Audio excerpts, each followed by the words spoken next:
Bem, Brian, nós começamos a semana, né, com uma programação rumo à COP30. É uma discussão hoje importante em todo o nosso país, mas especialmente do envolvimento dos governos locais nesse processo de transformação ambiental, né? Seja os estados, mas especialmente os municípios, que têm um papel absolutamente importante. Então, no primeiro dia, nós fizemos, né, uma ampla discussão, inclusive entregamos para alguns dos municípios os seus planos de ação climática, a partir de um trabalho que nós fizemos junto com o governo francês, né, de alavancar planos de ações de fato que transformem o território municipal.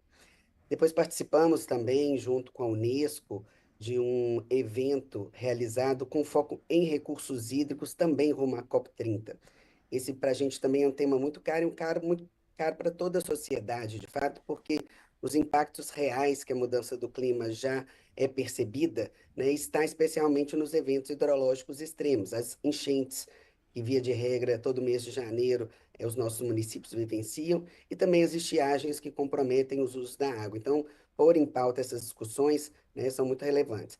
Além disso, nós apresentamos, e agora no segundo semestre a gente conclui, o nosso plano de segurança hídrica, que a partir de uma avaliação de áreas prioritárias para recursos hídricos, nós estamos propondo, né, um plano de segurança hídrica que trará projetos básicos e executivos em três linhas de ação.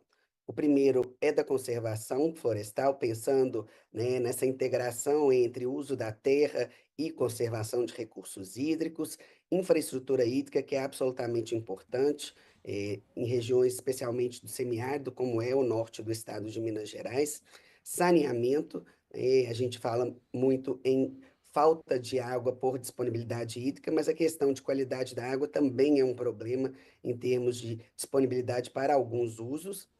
E o terceiro eixo é o eixo da demanda. Nós estamos tratando no nosso plano de segurança hídrica o uso mais eficiente de água no nosso estado. Uma agenda de fauna, com os municípios também, fizemos entregas, né, de microchips para a agenda de fauna doméstica, para acompanhamento de animais, especialmente de rua, que a gente tem um programa de castração também junto com os municípios.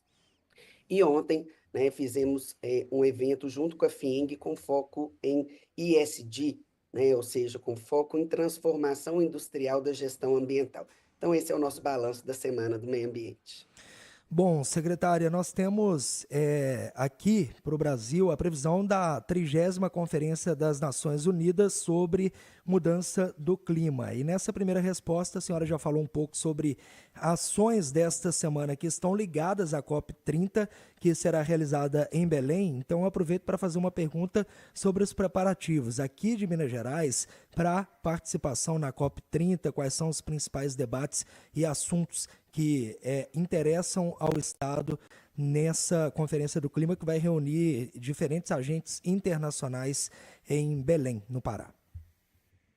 Bem, desde que o governador assumiu o compromisso da campanha Race to Zero em 2020, né, nós fomos o primeiro estado da América Latina e Caribe a assumir esse compromisso, que significa o quê? Significa garantia de neutralidade entre emissões e capturas de gás de efeito estufa até 2050. A gente desdobrou diversas ações, nós fizemos atualização do nosso inventário de emissão de gás de efeito estufa, fizemos o nosso plano de ação climática que está em execução, né? São 190 metas previstas no nosso plano de ação climática, que traz ações em várias políticas públicas, não apenas de meio ambiente. Um exemplo disso é transportes, por exemplo, porque um grande emissor de gás de efeito estufa é o sistema de transporte que nós temos. E lançamos também, recentemente, um instrumento de transparência de acompanhamento e execução do nosso plano de ação climática. Então, Minas Gerais tem feito, né, o seu papel.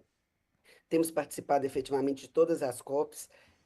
Nos últimos 2 anos, nós fizemos o Minas Day durante a COP, e esse ano faremos de novo o terceiro Minas Day, que é exatamente a oportunidade de apresentar as ações que o governo de Minas está fazendo e também os casos de sucesso das empresas no estado de Minas Gerais. A gente tem hoje um engajamento muito relevante do setor produtivo nessas metas de descarbonização, né? E a gente pode dar o exemplo de energia. Hoje, Minas Gerais é o estado que tem maior energia fotovoltaica solar instalado no Brasil, né?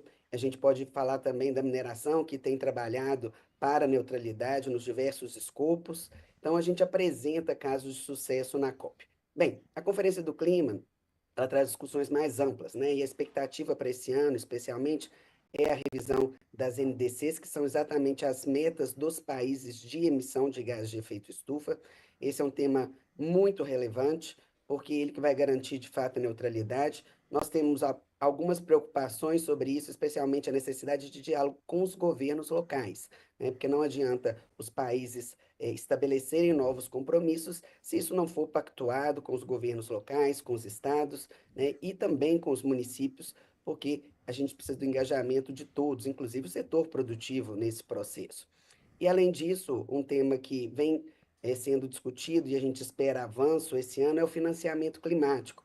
O Brasil, de maneira geral, presta um importante serviço ambiental para o mundo, né? E esse financiamento para ações de meio ambiente, de neutralidade, é absolutamente importante. Então, esse é um tema que está também na agenda da COP30, que a gente espera, de fato, né, avanço, especialmente considerando, né, que o nosso país é um país em desenvolvimento e que outros países, né, que já estão numa condição de desenvolvimento diferente, né, precisam dar a contrapartida para que a gente possa ter um financiamento climático adequado.